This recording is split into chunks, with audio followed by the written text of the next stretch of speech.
ቢሊኔሩ የቤት ሰራተኛውን አንድ ቀን ማታ በምስጢር ተከተላት። እናም ያየው ነገር ለዘላለሙ ቀየረ። እሱ ሀብታም ኃይል ያለውና የተፈራ ሰው ሲሆን እሷ ግን ዝምተኛ የማትታይና ምስኪን ደሃ ሴት ናት። ሁልጊዜ ማታ ከመኖሪያ ህንፃው ቦርሳ ይዛ ትወጣለች። አንድ ቀን የማወቅ ፍላጎቱ አየልና አንዳች የተሳሳተ ነገር ስትሰራ ይዛታለሁ ብሎ በማሰብ ተከተላት። ግን የዛን ዕለት ማታ ያገኘው ነገር ያስደነቀው ብቻ ሳይሆን ሰብሮ ድጋሚ የሰራው ነበረ። ይህ ስለ ቢሊኒየርና ስለ ሰራተኛ የሚያወራ ታሪክ አይደለም። ይልቁንም ሰውን በአይናችሁ ሳይሆን በልባችሁ ማየት ስትጀምሩ ስለሚፈጠረው ክስተት የሚያጠነጥን ታሪክ ነው። ከመቀጠላችን በፊት ግን ቻናሉን ሰብስክራይብ፣ ቪዲዮውን ላይክ እና ሼር ማድረግ እንዳይረሳ። ከየት ሆናችሁ እንደምትከታተሉንም በኮሜንት ላይ ጻፉልን። በከተማው ውስጥ ያለ ሰው ሁሉ ሄነሪ ኦሲኒ የሚለውን ስም ያውቋል። ቢሊኒየር፣ የሆቴል ባለቤቶች ቁንጮ፣ ቀዝቃዛ፣ ብልህና ይነኬ ነው። ነገር ግን በኩዊንስ ድራይቭ በሚገኘው ባለመስታወት ህንፃው ውስጥ ልክ እንደ ጥላ የሚንቀሳቀስ አንድ ሰው ነበረ። የቤት ሰራተኛው ግሬስ። ግሬስ ሁልጊዜ በጊዜ የምትሄድ ሁልጊዜም ዝምተኛ ሴት ናት። የምታወራው በለሆሳስ ድምፅ ነው። ስትወራም የማንንም አይን አይታ አታውቅም። በየሳምንቱ ያሏትን 2 ቀሚሶች ብቻ ነው የምትለብሰው። አታማርርም፣ ሰዎችንም አታማም። ቤቱን ታጸዳለች፣ ምግብ ታበስላለች። ከዛም ፀሐይ ከመጥለቋ በፊት ትጠፋለች። መጀመሪያ ሄነሪን ብዛም ልብ አይላትም ነበረ። ግን አንድ ቀን ማታ ሁሉንም ነገር ለወጠው። 11 ሰዓት ከ45 ሲል ፀሐይዋ መጥለቅ ስትጀምር ሄነሪ በደረጃው ላይ ያለፈ ሳለ ተመለከታት። ግሬስን በፊቱ በር ላይ ቆማ ተመለከታት። 2 የናይሎን ቦርሳዎችን እያስተካከለች ነበረ። እያያት መሆኑን ልብ አላለችም። አንዱ ቦርሳ በምግብ ሌላኛው በወረቀት የተሞላ ይመስላል። ለምንድነው ሁልጊዜ ከመምሸቱ በፊት የምትይ? በእነዛ ቦርሳዎች ውስጥ ምን ሚስጥር ነው የደበቀችው? ቀረባት። ግሬስ አላት። ዘለለች። አቤት ጌታዬ። እየሄድሽ ነው? አሁን ጌታዬ፣ ሁሉንም ነገር ሰርቼ ጨርሻለሁ። በቦርሳው ውስጥ ያለው ምንድን ነው? አመነታች። የተወሰኑ ምግቦችና ዶክመንቶች ናቸው። ለምን? ወደ ታች ተመለከተች። የግል ጉዳይ ነው ጌታዬ። ሄነሪ ፊቱን አኮሳተረ። በየቀኑ በሚባል ደረጃ በጊዜ ነው የምትሄጂው። ጭንቅላቷን ነቀነቀች። አሁን ጌታዬ። ምንም ማብራሪያ የለም። ምንም ሰበብ አልደረደረችም። አሁን ጌታዬ ብቻ። ሌላ ቃል አልተናገርም። ከበሩ ወጭታ ስትሄድ ተመለከታት። ትከሻዋ ቀጥ፣ እርምጃዋ ፈጣን ነበረ። ቦርሳዋንም አጥብቃ ይዛለች። የዛን ዕለት ማታ ሄነሪ ማተኮር አልቻለም። የቦርድ ስብሰባ፣ ኮንትራቶች፣ የሆቴል ሰራተኞች ችግር ነበረ። ግን አንዳቸውም ሐሳቡን ዝም አላሰኙትም። ምን አይነት ሰራተኛ ናት ህጋዊ የሚመስሉ ዶክመንቶችን በነተበ ቦርሳ ይዛ የምትሄደው? ጫማዋ ከላይዋ ላይ ሊወድቅ እያለ እርዳታ የማትጠይቅ ምን አይነት ሰራተኛ ናት? የሰራተኛ ፋይሏን ከፈተ። ንጹህ ነው። ምንም የሚያሳስብ ነገር የለውም። ግን አንድ ያልተካተተ ነገር ነበረ። ግሬስ የሆነ ነገር እየደበቀች ነበረ። ሰዓቱ እኩለ ሌሊት መሆኑን ሲያበስር ምንም ነገርን ተከትሎ የማያውቀው ሄነሪ ውሳኔ ወሰነ። ነገ ይከተላታል። በቁጣ በኩራት አይደለም። በደረቱ ውስጥ በሚቀጣጠል ጥያቄ ሳቢያ ቤቴን እንድታጸዳ የፈቀድኩላት ግን በደንብ እንኳ አይቻት የማላውቃት ይቺ ሴት ማናት? ሄነሪ ሰዎችን መከተል አልለመደም። ሰዎች ግን ይከተሉታል። ግን የዛን ዕለት አርብ ዕለት ማታ ሄነሪ ከጥቁሩ ኤስዩቪ መኪናው መሪ ኋላ ተቀምጧል። ኮፍያ አድርጓል። እንደዚሁም ጥቁር የአይን መነጽር አይኖቹን የደበቀም አድርጓል። ሾፌር አላስፈልገውም። መሪውን አጥብቆ ይዞ ጠበቀ። ዝምታው ከቃላቶቹ በላይ ይናገር ነበረ። ዛሬ ማታ ራሱ ይከተላታል። ቀለም ከተቀባው መስኮቱ ኋላ ግሬስ ከቅጥር ግቢው ወጥታ ስትሄድ በትክክል 11 ሰዓት ከ55 ላይ ተመለከታት። 2 ቦርሳዎችን በእጇ ይዛለች። ተመሳሳይ ቀሚስ፣ ተመሳሳይ የተረጋጋ አረማመዷን ይዛለች። ታክሲ አልያዘችም፣ ሞተርም አላስቆመችም። በእግሯ ከጎዳና ጎዳና እያለች ተጓዘች። ልክ በመንገዱ ላይ ከ100 ጊዜ በላይ እንደተጓዘ ሰው ኮርነሮቹን በቀላሉ ነበር የምታልፋቸው። ሄነሪም ተከተላት። ቀስ እያለ ተጠንቅቆ፣ ርቀቱን ጠብቆ ሱቆችን፣ ጯሂ ሞተረኞችን ወደ ግራም ወደ ቀኝም ሳትመለከት እያለፈች ሄደች። ፊቷ ተረጋግቷል። እርምጃዋም የተረጋጋ ነው። አይኖቿም ፊት ለፊት ተተክለዋል። በመጨረሻ ቢጫ ባስ ተሳፈረች። ሄነሪ በዝምታ ተከተላት። ጥቁሯ ኤስዩቪውም ልክ እንደ ዝምተኛ አዳኝ በትራፊኮቹ መሃል ገሰገሰች። አይኖቹ ከባሱ ላይ አልተነቀሉም። ጉዞ ሄነሪ ለዓመታት ሄዶበት በማያውቀው ሰፈር ይዞት ሄደ። አውቶቡሱ በመጨረሻ ሲቆም በደንብ የማያስታውሰው ሰፈር ነበር። በሰው የተጨናነቀ አስቸጋሪ የተጎሳቆሉ ቤቶችና ፋታ የሌለው ጩኸት የሞላበት ሰፈር ነበር። ቅንድቡን ከፍ አደረገ። ግሬስ ወረደች። የሄነሪ መኪና ጥቂት ሜትሮችን ርቆ ቆመ። የተጨናነቁ ህንፃዎች ብሎክን አልፋ ወደ ጠባብ መንገድ ስትገባና ከዛም ዝቅ ባለ አጥር በታጠረ ቅጥር ግቢ ገብታ ስትሰወር ተመለከተ።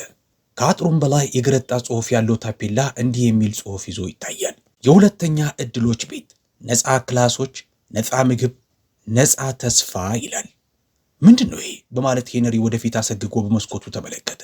ውስጡ ከእንጨት በተሰራ አግዳሚ ወንበር ላይ ማስታወሻ ደብተር በእጃቸው ይዘው የተቀመጡ ጎልማሶች፣ የድካም ስሜት የሚነበብበት ፊት ያላቸው ጉልት ሻጮች፣ አቧራ የጠጣ ቦቲ ጫማ ያደረጉ ወንዶች የተሞላ ሲሆን ሁሉም ከፊታቸው የቆመ አንድ ሰው ላይ አፍጥጠዋል። ግሬስ ላይ እየፈቀፈቀች ወይም እየወለወለች አልነበረም፣ እያስተማረች ነበረ። በብላክ ቦርዱ ላይ በቾክ የዛሬው ትምህርት የሆስፒታል ቅጾችን አሞላል ብላ ጻፈች። የሄነሪ አፍ በከፊል ተከፈተ።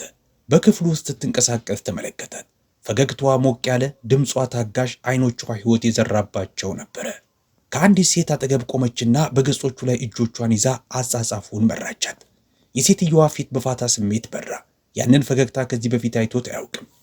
በቤቱም ይሁን በእብነ በረድ በተሰሩት ኮሪዶሮቹ ላይ ከመጥረጊያው ኋላም ይሁን ከሞልወያው አጠገብ አይቶት አያውቅም። ይቺ ሰራተኛ አልነበረችም፣ ሌላ ነገር ነበረች። የበለጠች ነገር ናት። በዓመታት ውስጥ ለመጀመሪያ ጊዜ ሄነሪ ጉሮሮው ላይ የሆነ ነገር ሲሰነቀር ተሰማው። ሌላ ነገር መመልከት አቅቶት ከሰዓታት በላይ ከመኪናው ላይ ሳይንቀሳቀስ ቆየ። በሆነ የስልጣን ስሜት በክፍሉ ውስጥ ግሬስ ትንቀሳቀስ ነበረ። ድምጿ የተረጋጋ ግን አዛዥነት ያለው ነበረ። ቃላቶቿን ተማሪዎቿ እስኪገባቸው ድረስ ትደጋግምላቸው ነበር። አንድ በዕድሜው ጠና ያለ ሰው ፋርማሲ የሚለውን ቃል ለመናገር ሲታገል ከአጠገቡ ተንበረከከችና ፈገግ ብላ ከእኔ ጋር አብረህ በል ፓፓቱ እንዴ። ፋርማሲ። ሰውየው እንደ ሕፃን ልጅ የመጀመሪያ እርምጃውን እንዳደረገ ገለፈጠ። ሄነሪ በውስጡ አንዳች ነገር ሲረበሽ ተሰማው። ክፍለ ጊዜው ሲጠናቀቅ ግሬስ አልሄደችም። ከቤቱ የተሸከመችውን አንዱን ቦርሳ ከፈተችው። በቦርሳው ውስጥ ጥቂት ዳቦዎችና የታሸጉ ውሃዎች ነበሩ። አንድ በአንድ አደለቻቸው። መጀመሪያ በዕድሜያቸው ለጠኑት፣ ከዛ ለሴቶቹ፣ ከዛ ለሌሎቹ። ሕፃን ልጅ ያዘለችዋ ሴት ፈጣሪ ባርክሽ ግሬስ አለቻት። ሄነሪ ምራቁን በግድ ዋጠው። ልብሶቿን ተመለከተ። ነትበዋል። ጫማዋ ከጎኑ ሊቀደድ ብዙም አልቀረውም። ለራሷ የምትመገበው በቂ ምግብ የላትም፣ ግን አሰጣጧ ሁሉም ነገር እንዳላት ነው። ድንገት እፍረት ተሰማው። በህንፃ መኖሪያ ቤቱ ውስጥ ነክቶት በማያውቀው ዳቦ የዳቦ መጋገሪያው ሞልቶ ይፈሳል። ለዓመታት ለብሷቸው በማያውቃቸው ልብሶቹ ቁምሳጥኑ ተጥለቅልቋል። የማይጠቀማቸው ጂሞች፣ ገብቶባቸው የማያውቃቸው ክፍሎች ቤቱ ተሞልቷል። ከበሩ ውጭ ደግሞ ይቺ የቤት ሰራተኛው ባላት ትንሽ ነገር የማታውቃቸውን እንግዳ ሰዎች እየመገበች ነው። አታማርርም። ጩኸት የለም፣ ካሜራዎች የሉም፣ የሚያጨበጭቡላት ሰውም የለም። ፍቅር ብቻ፣ ጸጥ ያለ የተረጋጋ ኃያል ፍቅር ብቻ። ደረቱን ከበደው። ከጸጸት ብቻ አይደለም፣ ይልቁንም በዛ ቅጽበት ሄነሪ አንድ ነገር ሲቀየር ተሰምቶታል። ከዚህ በኋላ ምስጢሯን ብቻ ማወቅ አይፈልግም፣ ሊያውቃት ፈለገ። ሁሉ ነገሯን ማወቅ ፈለገ። ምናልባትም ለዓመታት ተሰምቶት የማያውቀውን ነገር ሊጋፈጥ ዝግጁ ነው። አድናቆትን። የዛን ዕለት ምሽት ሄነሪ አልተኛም። በጥናት ክፍል ውስጥ ተቀምጦ ከፊት ለፊቱ ያለው የግርጌ ማብራት ላይ አፍጥጧል። የግሬስ የማስተማር ምስሏ ወደ ቾክ ቦርዱ እጇን ስታነሳ በዓይኖቿ ላይ የሚንጸባረቁ የደስታ ስሜቶቿ በጭንቅላቱ ላይ እየደጋገመ መጣበት። ይህ ደግነት ብቻ አይደለም፣ የበለጠ ጥልቅ ነገር ነበረ። ከመሳቢያው ውስጥ ግሬስ የሚል ፎልደር አወጣ፣ ከፈተው። ግሬስ ጆሴፍ፣ ዕድሜ 25፣ የድንገተኛ ጊዜ ተጠሪ አልተጠቀሰም፣ የዘመድ ስምም የለም፣ መሰረታዊያኖቹ ብቻ። በጽዳት ኤጀንሲዎች በኩል የተቀጠረች፣ ከዚህ በፊት በሁለት ሌሎች ቤቶች ውስጥ የሰራች፣ ክስ የሌለባት፣ የትምህርት ታሪክ የሌላት፣ ተያያዥ የሌላት ንጹህ ቅጅ ብቻ። ሄነሪ ታብሌቱን አንስቶ ኢንተርኔት ከፈተ። ቀደም ብሎ ያየውን ማዕከል ስም ጻፈ። የሁለተኛ ዕድሎች ቤት። ጊዜው ያለፈበት አንድ ገጽ መጣ። ነፃ የጎልማሶች ክላስ፣ ነፃ ምግብ፣ በፈቃደኞች የሚተዳደር ይልና ከስሩ ትንሽ የእርዳታ ሊንክ ተቀምጧል። ከዛም በእዛ እያት ግሬስ የገረጣ አረንጓዴ ከናቴራ አድርጋ ከጎልማሳ ተማሪዎች አጠገብ ቆማለች። በእጇ ማርከር ይዛለች። እየሳቀችም ነው። አይኖቿ ብሩህ ነበሩ። እጆቿንም ከፍታለች። ልጆች እንዲቀርቧት እንደምትጣራ መምህርት። ከፎቶው ስር አንድ ጥቅስ ተቀምጧል። ልዩነት ለመፍጠር ሀብታም መሆን አያስፈልገንም፣ ለመሞከር መነሳታችን ብቻውን በቂ ነው የሚል። ግሬስ ጆሴፍ ይላል። ሄነሪ ከእግሩ ስር ያለው መሬት የከዳው መሰለው። ከ100 ጊዜ በላይ አልፏት ሄዷል። እርሷ በጥሞና ስትቀርብለት እርሱ ከመመገቢያ ጠረጴዛው አጠገብ ይቀመጥ ነበር። ከግድግዳው ውጭ ማን እንደሆነች ለመጠየቅ ሳይቸገር ብዙ ጊዜ አልፏት ኮሪደሩ ላይ ሄዷል። ግን እሷ ማንም ሰው ልብ ያላለውን ነገር እየገነባች ነበር።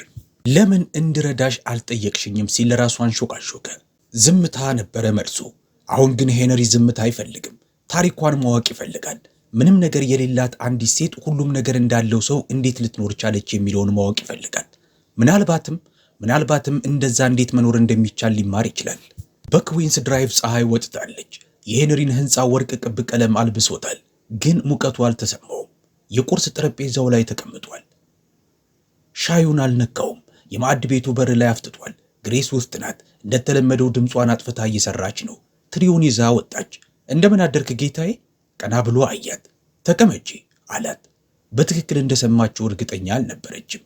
ጌታዬ እባክሽን አለ ለስለስ ባለ የድምፅ ቅላጼ። ተቀመጪ። ተቀመጠች። አይኖቿን ሰብራለች። ትናንትና ተከትዬሽ ነበረ። ቃላቶቹ ጸጥ ባለ ጠርሙስ ውስጥ ውሃ ሲያርፍ የሚፈጥረው አይነት ስሜት ፈጠሩ። የግሬስ እጅ ቀዘቀዘ። ማዕከሉን አይቼዋለሁ ሲል ጨመረ። ስታስተምሪ፣ ምግብሽን ስታካፊ ሁሉንም ነገር አይቻለሁ። ረጅም ዝምታ በመሃላቸው ሰፈነ። ከዛም ቀስ በቀስ ቀና ብላ ተመለከተችው። አይኖቿ ተበለጠጡ። ፈራች። አልሰረኩም አለች ፈጠን ብላ። እምላለሁ ጌታዬ፣ ከቤትህ ምንም ነገር አልወሰድኩም። አውቃለሁ ሲል ሄነሪ ረጋ ብሎ መለሰ። ወስደሻል ብዬ እኔም አላሰብኩም። አይኖቿን አርገበገበች። ታዲያ ለምን ተከተልከኝ? ምክንያቱም ምንም የሌለው አንድ ሰው ይህን ያህል በብዛት እንዴት ሊሰጥ እንደሚችል ሊገባኝ ስላልቻለ ነው። እርዳታም ጠይቀሽ አታውቂም። አንዴም እንኳ ጫማሽ ተሰብሮ ወይም የወር ደመወዝሽ በዚህ ወር ዘግይቶም እንኳ። የኔ ቦታ ነው ብዬ ስለማላስብ ነው አለች በርጋታ። የኔ አይነት ሰዎች ተብቃቅተን እንድንኖር ነው የተማርነው። ተመለከታት። የሆነ ሰው ስላዘነልሽ ሳይሆን ስላደነቀሽ ሊረዳሽ ቢፈልግስ? ከንፈሯን ነከሰች። ለምን ማዕከሉ ውስጥ ትሰሪያለሽ ሲል ጠየቃት። በተረጋጋ ግን ዝቅ ባለ ድምፅ አባቴ ማንበብ አይችልም ነበረ። እናቴ በታመመች ጊዜ የሆስፒታል ቅጾችን በሰዓቱ መሙላት አልቻለም ነበር። በመዘግየቱም ሳቢያ በቶሎ ሕክምናውን እንዳታገኝ ያደረገ። በዚህ የተነሳ ቀበርናት። ያ ማዕከል እንደሱ ላሉ ሰዎች ነው። ሄነሪ ምራቁን በግድ ዋጠ። ይህንን አልጠበቀም ነበረ። በዚህ ቅጽበት በውስጡ ያለ አንዳች ነገር ተሰበረ። ይህች ሴት እየሰጠች ብቻ አይደለም እየተፋለመችም ነበረ። በዚህም ሳያውቀው በውስጡ ያለን አንዳች ነገር እየነቀነቀች ነበረ። የዛን ዕለት ወደ ኩሽና ገብታ ለመወልወል ስትወጣ አገኛትና የአባትሽን ታሪክ ደግሜ ካነበብኩት በኋላ ማሰብ ማቆም አቅቶኛል። ተደንቃ ዞረች። ግሬስ ለምን እንድረዳሽ አልጠየቅሽኝም? እሰማሽ ነበረ አላት። ፈገግ አለች። ምክንያቱም እንዳንተ ያሉ ሰዎች እንደኔ ያሉ ሰዎችን ብዙ ጊዜ አታዩም እና እኔም እንድታዘንልኝ አልፈለግኩም። የዛን ዕለት ስታስተምሪ ሳይሽ እነዛን ጎልማሶች የሆነ ነገር ተነክቷል። ክብር ሰጠሻቸው። የሌለኝን ነገር ነው የሰጠኋቸው አለች ረጋ ባለ ድምፅ። ቀረባት። ብዙ ሰዎች ሚሊዮን ብሮችን ይዘው ከሚያደርጉት የበለጠ አንቺ በትንሽ ደሞዝሽ ብዙ ነገር አድርገሻል። ያለ አጥር ቤት ፈጥረሻል። ግሬስ ወደ ሌላ ቦታ አየች። ግን አሁንም በቂ አይደለም። ሄነሪ ራሱን አዘነበለ። ምን ማለትሽ ነው? በረጅሙ ተነፈሰች። ብዙ ሰዎች አሉ እንደኔ አባቴ ያሉ ማንበብ ስለማይችሉ ህፍረታቸውን ደብቀው የሚኖሩ የሆስፒታል ቅጾችን መሙላት ባለመቻላቸው ልጆቻቸውን እያጡ ያሉ እናቶች። ይህ ሁሉም የሆነው እነዚህን ቀላል ነገሮች የሚያስተምራቸው ሰዎች በማጣታቸው ነው። እንግሊዘኛ ቅጾች አቅጣጫዎችን የሚጠቁማቸው በማጣታቸው። ሄነሪ ያፈጠጠባት እና ምንድነው ማድረግ የምትፈልጊው? በመጨረሻ ተመለከተችው። የበለጠ ትልቅ ነገር መገንባት እፈልጋለሁ። ትንንሽ የመማሪያ ማዕከል ኔትወርኮችን መገንባት እፈልጋለሁ። ኩራትን የሚመልሱ ቦታዎችን፣ ማንም ሰው ደደብ ወይም የተረሳ የማይመስሉ ቦታዎችን መገንባት እፈልጋለሁ። ጭንቅላቱን ነቀነቀ። ራዕይ አለሽ፣ እኔ ደግሞ አስፈላጊው ሀብት አለኝ። ምን እያልክ ነው? እያልኩ ያለሁት ምናልባት ይህንን ለየቅል ማድረግ ላያስፈልገን ይችላል። ፈገግ አለች። ይህንንም ለመጀመሪያ ጊዜ አየው። ሰራተኛ መምህርን ሳይሆን መሪን ነበር ያየው። የሚቀጥሉት ጥቂት ሳምንታቶች ልክ እንደ ጸጥተኛ ነፋስ ነበር ያለፈው። አሁንም ወለሎችን ትጠርጋለች፣ አበቦቹን ውሃ ታጠጣለች፣ ፎጣዎችን ታጣጥፋለች። ሚስተር ሄነሪንም ምግቡን ታቀርብለታለች። ግን በመሃላቸው ያለ አንዳች ነገር ተለውጦ ነበረ። ከሚጠበቀው ጊዜ በላይ በኪችን ውስጥ ያሳልፋል። ከአይኖቹ መጥፋት አቃታት። አንድ ሐሙስ ቀን ጠዋት ሄነሪ በጊዜ ሲገባ ጠረጴዛው ላይ ተቀምጣ ስትጽፍ አያት። ወረቀቶችና መጽሐፎች በዙሪያዋ ተበታትነው ነበረ። መነጽርም አድርጋለች። መነጽር እንደምታደርጊ አላውቅም ነበረ አላት በለሆሳስ ድምፅ። ዘለለች። ኦ ስትመጣ አልሰማሁም ጌታዬ። እጁን ረጋ አድርጎ አነሳ። ተረጋጊ፣ ምን እየሰራሽ ነው? አመነታች። ከዛም ወፍራም ፋይል ከፍ አድርጋ ያዘች። የመጨረሻው ፕሮጀክቴ ነው። በጎልማሶች ትምህርት ዲፕሎማዬን እያጠናቀቅኩ ነው። ትማሪያለሽ? ተገረመ። ከማዕከሉ ስራ በኋላ የማታ ከባድ ነው፣ ግን አሁን እንኳ እየጨረስኩ ነው። ወደፊት ቀረባት። ማየት እችላለሁ? ፋይሉን ሰጠችው። ክፍተቱን መሙላት። የጎልማሶች ትምህርት ዝቅተኛ ገቢ ላላቸው የማህበረሰብ ክፍሎች ክብራቸውን እንዴት ሊመልስ ይችላል ይላል የሽፋን ጽሑፉ። ከፈተው። በዝርዝር የተቀመጠ ሐሳብ፣ ጉልበት ያለው በጋለ ስሜት የተሞላ ዳያግራሞች፣ የግል ቃለ መጠይቆች፣ ከክፍሉ ውስጥ የተያዙ የፊልድ ማስታወሻዎች ተሞልቷል። ከክፍሉ ተማሪ የተሰጠ አንዱ ጥቅስ ትኩረቱን ያዘው። በስቃይ ውስጥ ሆኜ ሆስፒታሎችን እያለፍኩ ሄድ ነበረ፣ ምክንያቱም ቅጽ መሙላት ባለመቻሌ። አሁን ግን ራሴን ቀና አድርጌ መሄድ ችያለሁ። ሄነሪ አንዳች ነገር ደረቱን ሸምቅቆ ሲይዝ ተሰማው። ፋይሉን ቀስ አድርጎ ዘጋው። ታውቂያለሽ አለ፣ የከፍተኛ ሥራ አስፈጻሚዎችን ፕሮፖዛሎች ሁሉ አንብቤያለሁ፣ ግን የዚህን ግማሹን እንኳ እውነት የያዙ አይደለም። ግሬስ አፈረች። እኔ ታሪካቸውን ለመናገር ብቻ እየሞከርኩ ነው አለች። አይ አለ በለሆሳስ ድምፅ፣ የእኛን ታሪክ እየተናገርሽ ነው እንጂ ሰዎችን የእውነት እንዴት ማየት እንዳለብን የረሳነውን ሁላችንን ታሪክ። ተደንቃ ቀና ብላ አየችው። ሄነሪ ከአጠገቧ ተቀመጠ። ቃላቶችን ብቻ አይደለም የምታስተምሪው ግሬስ፣ ሰዎችን ወደ ራሳቸው እየመለስች ነው። ለረጅም ደቂቃ ሁለቱም ሳይናገሩ ቀሩ። ግን ዝምታው በክብር በመግባባትና ሁለቱም በስም ለመጥቀስ ባልፈለጉት ነገር የተሞላ ነበር። ፍቅር አይደለም፣ አሁን ገና ነው፣ ግን መጀመሪያው ነበር። ቅዳሜ ዕለት ከዝናቡ ጋር ነበር የመጣው። ሰማዩም ተለውጧል። ብዙዎቹ ሰዎችም ከቤት አልወጡም። ግሬስ ግን አሁንም 11:45 ሲል ቤቱን ለቃ ዣንጥላዋን ይዛ የተለመዱ ቦርሳዎቿን አንግባ ትሄዳለች። ሄነሪ መስኮቱ አጠገብ ቆሞ ስትሄድ ይመለከታታል። አሁን እንኳ አልተከተላትም፣ መከተልም አላስፈለገውም። የት እንደምትሄድ ያውቃል። በፈንታው ዕቃዋን ወደምታስቀምጥበት እንግዳ ክፍል ገባ። የዛን ዕለት ማታ በዝናብ ርሳ ስትመለስ በሩ ላይ አገኛት። ረጥበሽ ተመለሽ አላት። ደረቅ ፎጣ እየያዘላት የተደነቀች ትመስላለች።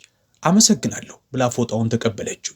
ግሬስ አንድ ምኞት ቢኖርሽ አንድ ብቻ ምን ይሆን ነበር ሲል ጠየቃት። ቆም አለች።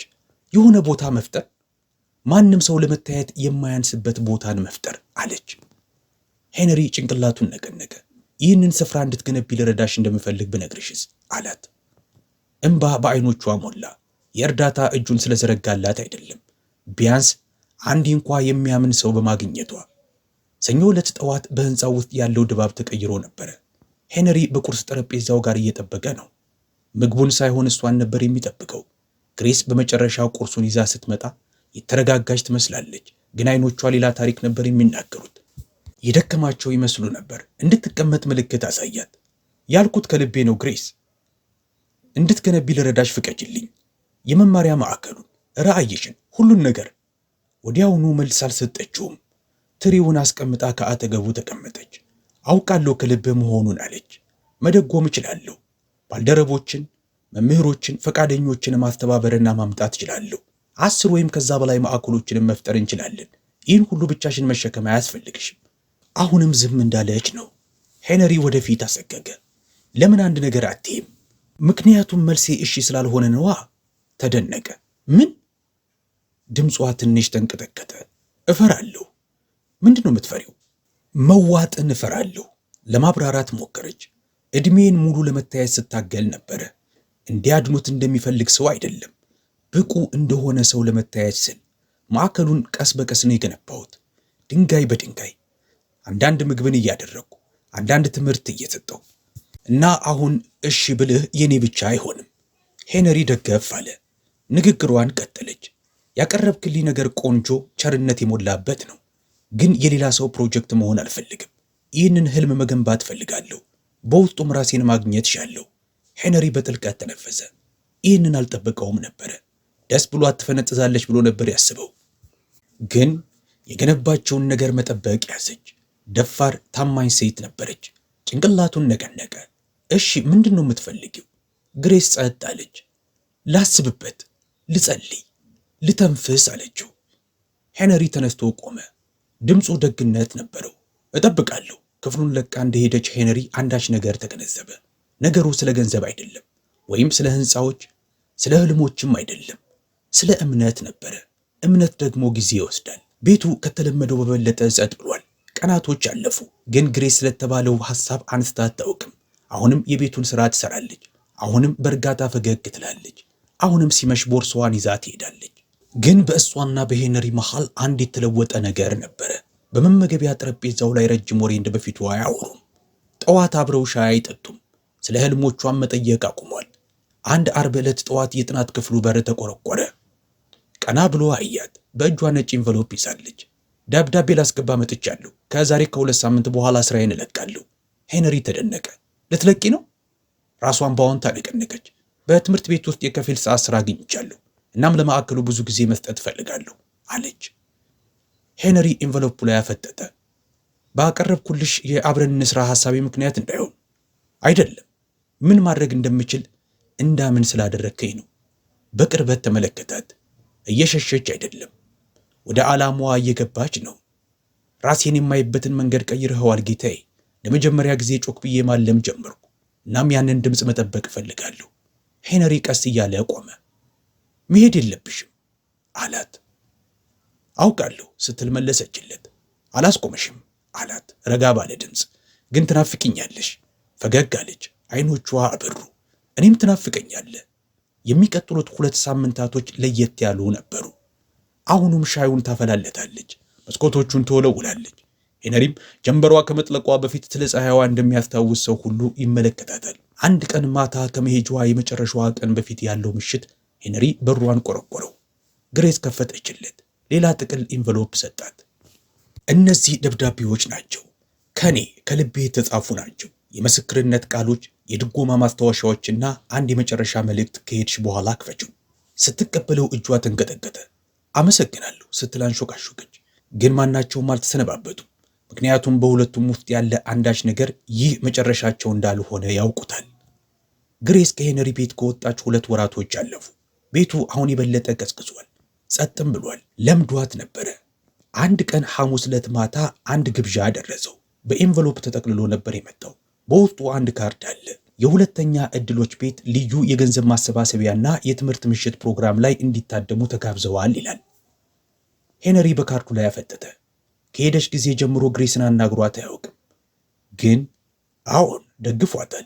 ስሙን ደብቆ የገንዘብ እርዳታ፣ የድጋፍ ጥሪ ደብዳቤዎችን ለተቋማት በመጻፍ ላፕቶፖችን ለክላሷ ከእርሱ የተደረገላት ድጋፍ መሆኑን አላወቀችም። ቢሆንም ግን አሁንም ጋብዘዋለች። ምሽቱ ደረሰ። ሄነሪ ቀለል ብሎ ለብሶ ያለ ሹፌር ቀለል እንዳለ ሰው ሆኖ በዛ ቦታ መገኘት ፈልጎ ነበረ። ማዕከሉ ሲደርስ ቅዝቅዝ አለ። ቆንጆ ነበረ። የድሮ የዛገ በር ቀለም ተቀብቷል። ልጆች እየተሯሯጡ ነው። አምፖሎች በገመድ ላይ ተደርድረው ተሰቅለዋል። ውስጥ ሰዎች አግዳሚ ወንበሮቹን ሞልተውታል። ተማሪዎች፣ እናቶች፣ የአካባቢውን ልብስ የለበሱ አዛውንቶች ሁሉ ታድመዋል። መሃል ላይ ግሬስ ፈገግ ብላ ቆማለች። አይኖቿ ፈልገው አይኖቹን አገኙ። ፈገግ አለች። መጣ የሚል የሚመስል ፈገግታ አሳየችው። ፕሮግራሙ ተጀመረ። የሆነች ሕፃን ልጅ ግጥም አነበበች ወደፊት በመሄድ ለመጀመሪያ ጊዜ በእንግሊዘኛ። ታዳሚው አጨበጨበ።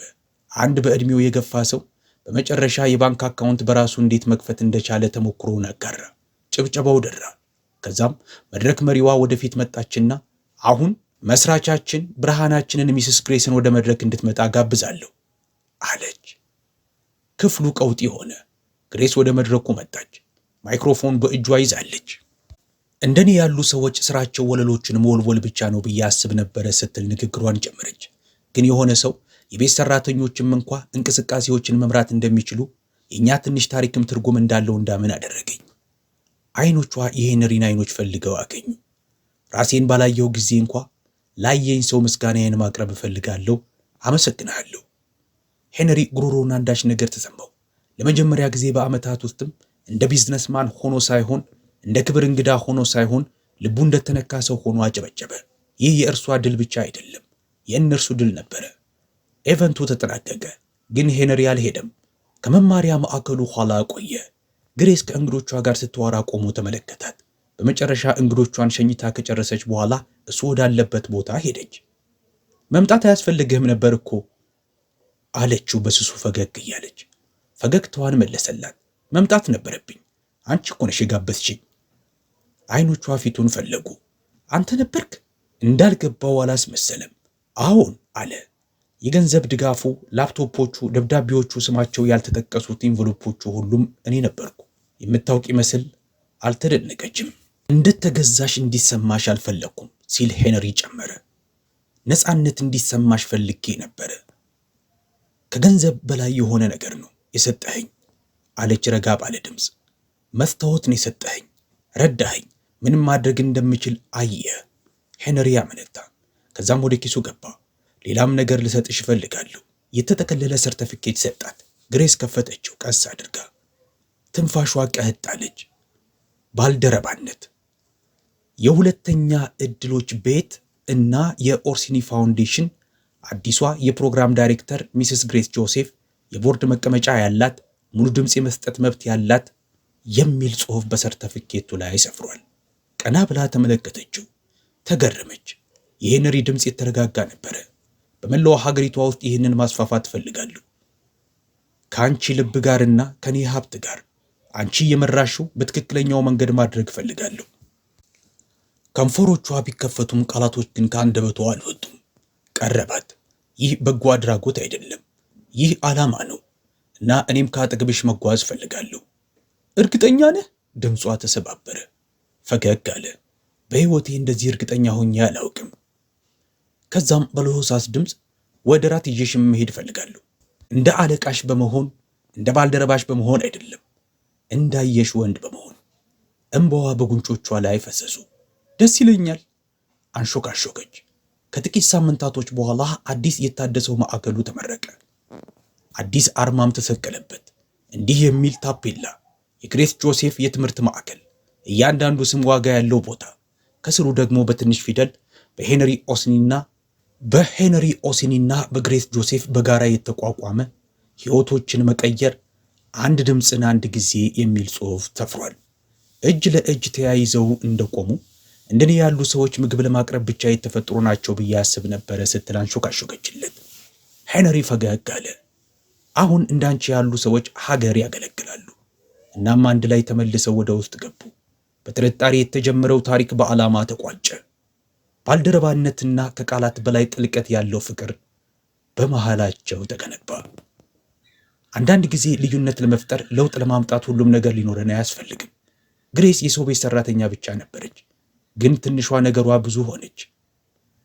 ይህም እውነተኛ ታላቅነት በሀብት ወይም ባለን ማህበራዊ ቦታ የሚለካ ሳይሆን በምናሳየው ደግነትና ለሌሎች በምንከፍለው መስዋዕትነት የሚለካ መሆኑን ያስታውሰናል።